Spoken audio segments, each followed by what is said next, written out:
Il est bientôt 1 h du matin. Les premiers matelas font leur apparition. Réunis au milieu des bureaux de la direction, partie de cartes pour certains, pause casse-croûte pour d'autres. La nuit promet d'être longue, rythmée par les allers-retours incessants du sous-préfet. D'un côté, le directeur séquestré, de l'autre, les syndicats et leurs revendications.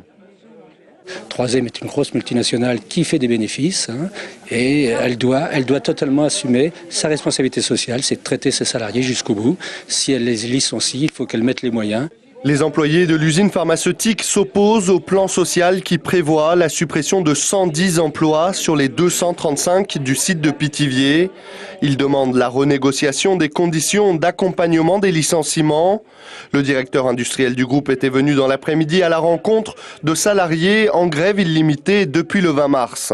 Nous avons eu 5 réunions de négociation entre la direction de 3M et les délégués syndicaux. Des propositions extrêmement concrètes et qui vont assez loin ont été proposées.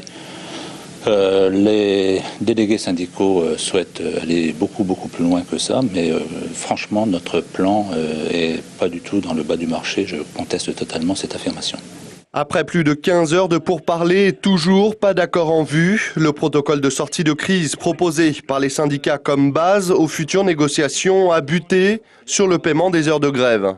Tant qu'on n'a pas un engagement de la part de 3M d'augmenter l'enveloppe, c'est-à-dire de discuter sur nos bases de négociation, M. Rousselet reste ici. Après, s'ils veulent employer la force publique, qu'ils envoient la force publique. Suspendues dans la nuit, les négociations devraient reprendre ce matin.